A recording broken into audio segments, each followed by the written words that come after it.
Hello everyone and welcome back to Let's Play Blaster Master Zero. In the last part, Area 3, and now Area 4. Oh, hey Jason, I found Fred's signal again. Excellent. Where's it coming from? Let's see. It seems like it's pretty far away. Looks like it's the glacier area.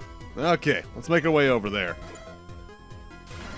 Thing is, glacier area is Area 5.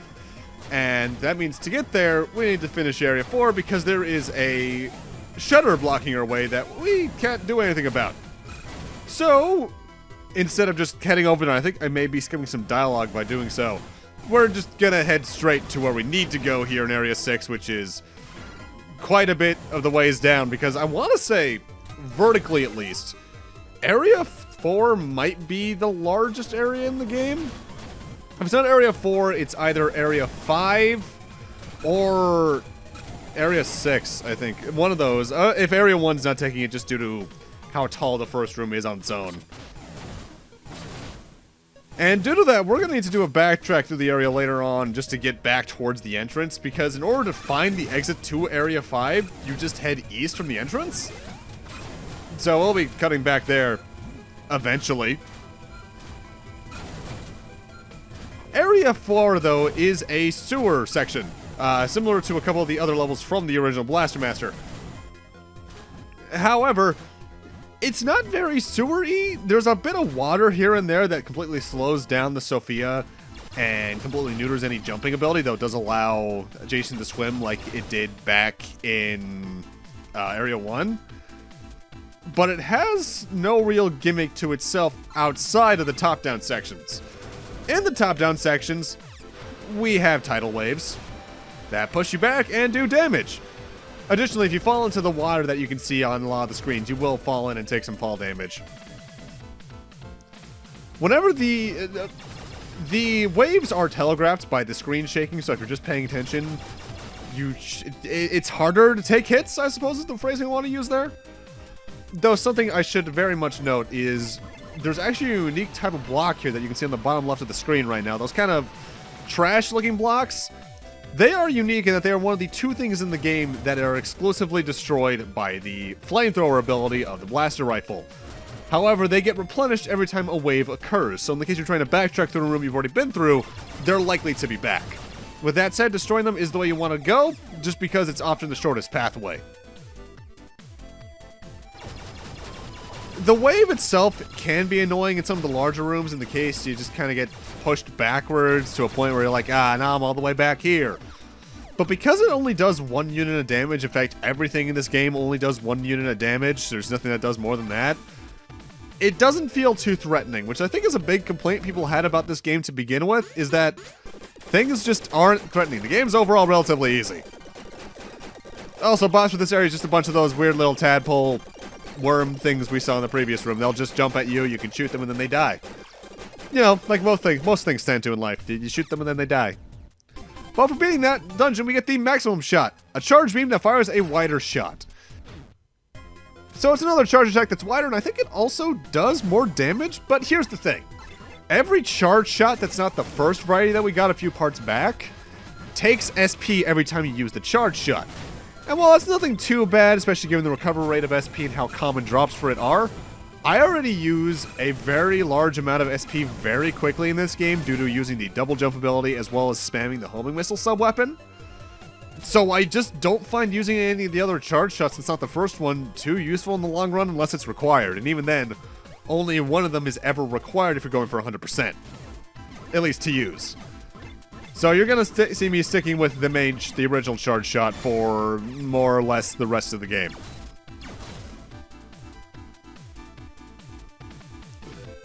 Now, one thing I guess I could talk about now is, I know I mentioned I'm going to be talking about the DLC characters as we go through the game. But it's not going to be all at once, I'm just kind of intersparse them when I have time to talk about it, when there's not new mechanics being introduced, so on and so forth. And the big one to note that I'm going to talk about now is the first one I mentioned, I believe, Gunvolt from the Inti Create series Azure Striker Gunvolt. I believe he was the first DLC character released. If it wasn't him, it was Ekoro, who was also from an Inti Creates game series, Galgun. Gunvolt takes a lot of his own game series mechanics and incorporates it into this. For instance, in the platforming side-scrolling sections, he can jump and I believe hold the R button to use his flash field ability to slow down his descent. Additionally, he can wall jump by mashing the jump button against non-damaged walls. When he shoots his Cerberus gun, it'll leave darts in the enemies, which you can then hold the R button to use flash field to electrify and do more damage quickly. I think he also has the ability to call Sophia to him at any point in time, just due to the fact he can leave it so far behind. But I think that was added in a later update. His biggest differences, though, come in his abilities that he uses during the top-down sections. The flash field is still there. You hold it by pressing R. You hold R to use after you've put a Cerberus start in something just to do more damage more quickly. Then there's Prevasion, where when you're not using the flash field ability, any damage you take from an enemy or projectile or even environmental trap depletes about a third of your SP bar, which I think is just called light EP in that for electric power. But it completely cancels the hit that you took. And unlike Flash Field, actually, I forgot to mention this about Flash Field, it can be used underwater because Flash Field just can't be. When you're in the top-down sections, his sub-weapons are completely unique. He has Dragon Sphere, which is a ball of thunder that persists around Gunvolt for about 5 to 10 seconds, I think, and it just damages whenever anything that's near you. It can also illuminate dark areas like the flash bombs and break any cracked walls.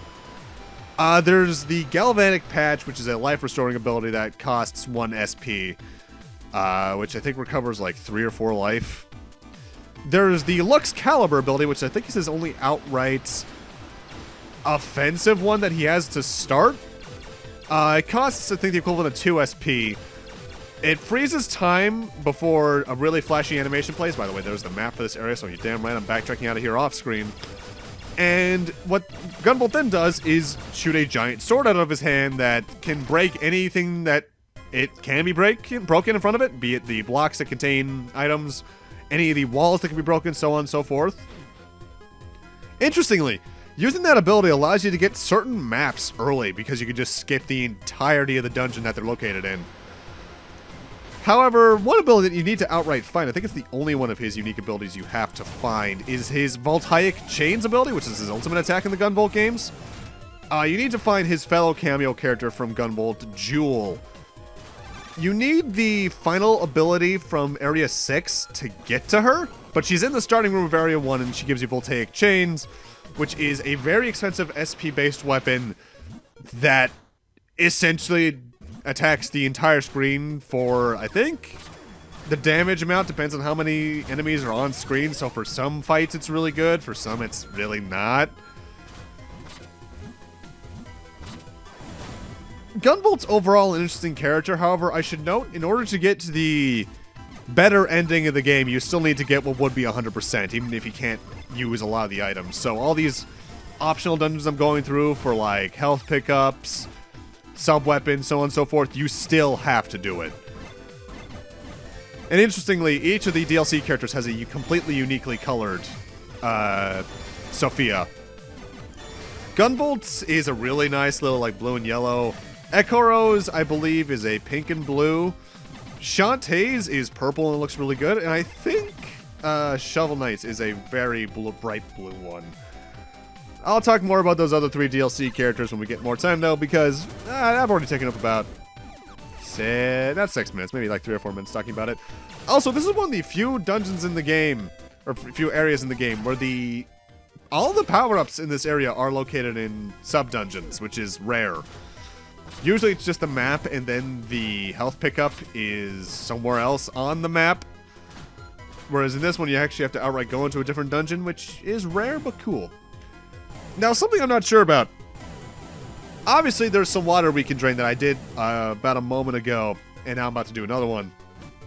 I'm not sure if draining this water has any actual purpose. I don't think it does. But if it does, color me surprised. I think it's just there so you can reach certain things more easily.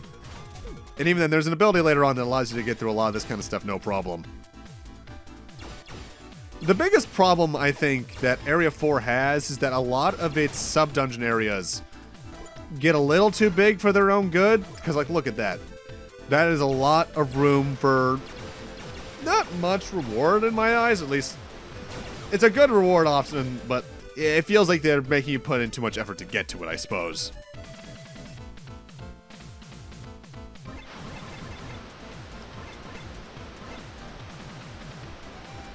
I will note, though, that you should definitely make sure that you can keep around the fire ability just for this area, because you'd be surprised how much just having that ability can cut down a lot of the dungeon lengths in this area. Because it allows you to take a lot of shortcuts through what would otherwise be very curvy areas that you spend way too much time in. It also allows you to completely skip one set of area here just to get to this room early. Something that took me a while to figure out in some of my first playthrough was where all the little shortcuts were that allows you to break down the walls. Because figuring them out is really time-saving. But at the same time, I struggle to remember if bombs could do that in the original game. I think they could, but I don't recall it being used nearly as often. Unless I'm just being an idiot, which, let's be real, is very potentially a thing. With that said, though, time for the next boss fight. And this is one of the harder ones in the game on a first playthrough. This is the Spark Salamander. This thing has two notable attacks. It'll try to shoot its tongue out at you, which it is very good at aiming at you with. And another one where it'll slowly electrify the little extra jaws it has on the front and charge directly into you. I believe what you're supposed to do is lead it into a wall and then walk away. But it is surprisingly hard for me to figure out how to dodge that thing, especially on the test playthroughs I did for this. That's probably the cleanest fight I've ever had with it. And for beating it, we get the Spark Tackle, a sub-weapon that unleashes a high-speed tackle attack in the direction Sophia is facing. The best way I could describe this is if it's if the dash from Mega Man X allowed you to travel in a straight line no matter where you were and made you invincible during it. This is a very powerful attack. Don't let it, its rather diminutive look. Between the relatively high damage and the invincibility frames, it can be a very useful sub-weapon, which is why I don't use it too much. The biggest problem is most of the bosses in this game are done as standalone Jason. There's only a couple you fight with Sophia the Third. And due to the irregularity of that, you just don't get much of a chance to use it. With that said, though, I'm definitely going to showcase its usefulness in this next boss fight. Speaking of which, we're almost at the end of area boss fight.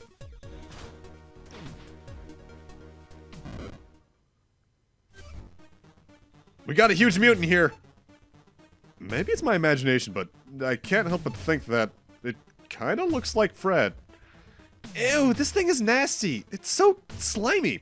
Eve, I totally get what you're saying, but let's focus here. Right, here we go. Time for the earth-shattering tyrant, Ribiroll. Alright, this thing is going to jump all over the place, because it's a frog. It can shoot its tongue forward, trying to suck you into it, in which case I believe it'll just do a little throw attack that is very damaging. I think it can also cause some enemies to spawn from the ceiling and rubble to fall, but as you can see, the dash attack does a lot of damage. It can also eat the enemies around it to restore some of its HP, I believe, but if you're quick on the draw, this fight will go down really quickly. Also, I think that thing had its name changed from the original game. Mind you, you also fought two of it in the original Blaster Master. And here we get Key 1, a key that opens the shutters in the Waterworks area. Looks like this is the security program that opens the shutters in the Waterworks area. Right on. Looks like we'll be able to remove the security and pry some more shutters open. Yep, I'll install the security program into your blaster rifle. You don't even have to exit Sophia, just get close to the shutters and you'll be able to crack the security. However, if Sophia can't get close to a lock, you'll have to access them on foot to get them open. Got it, thank you. After all this, everything's looking over in the glacier area. Hang on just a sec. Looks like there's even more of them now than there was before. Besides, Fred's signal still hasn't moved. But those mutants gathering, there's a chance they might be after something. Let's get over there as quickly as we can. That cutscene leads me to believe I actually did skip some dialogue by going through this area the way I did. I think you're meant to head towards the glacier area, but then have to backtrack. But I just decided to skip the middleman and just head right here. With that said, we have to backtrack through the area to get back to the entrance, so I'm just going to be skipping back to around where we got the dash ability, so I can show how to get out of this room, and then we'll be more or less skipping back towards the little rocky looking room at the top of the area where I said if you head east you can find the entrance to Area 6 back in like minute 2 of the video or so, maybe minute 1, 3, I don't know. Time doesn't exist. Yes, it does. That even though I love the time isn't real memes and sometimes it feels like it really isn't real. To just ignore that our little time concept is like, yeah, we got stuff to do, man. Come on.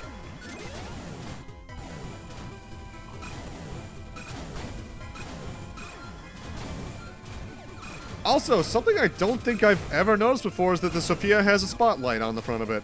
Huh. Is that in every world, or is that just in some of the worlds where it would be theoretically dark like this? Huh. That's a cool little detail. Brings up my videos of parts 1 through 3 to see if I missed that without even realizing. Oh, by the way, yeah, that's how you open shutters. You just kind of walk through them. No, it's even back in Area 1. Not on in Area 2, though, so I guess it's just... Huh. That's a nice little attention to the detail that I never noticed. That's cool. Also, right now, we're actually back in the first major sewer room where I had to go up to get the charge shot ability. In fact, I think that little sub-dungeon is even to my east right now. But now, let's actively head to the east of the start so we can get to Area 6. No, wait, no, Area 5, Area 5. I can't math.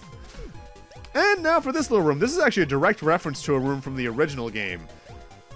We need to open up that shutter, and we need to get on foot to do it. Now we need to make a jump over to that ladder, which the only way you can tell that that's there is the ladder that's there in the background. That is a direct reference to something from the original game, where there was a room in the Japanese version that apparently the translators who are bringing the game over to the NES said, you need to change this room because the suicide near blind jump you need to make is ridiculously tight to make. And to the point where if you look up the maps of the original game, the American version just added platforms all over the room and made it feel really, really pointless. And I almost want to say I said something along those lines about the room feeling pointless in the original game, but I just can't recall. It's been so long. But with that, I'm going to need to end this off here. Thank you guys for watching, and in part 5, Area 5.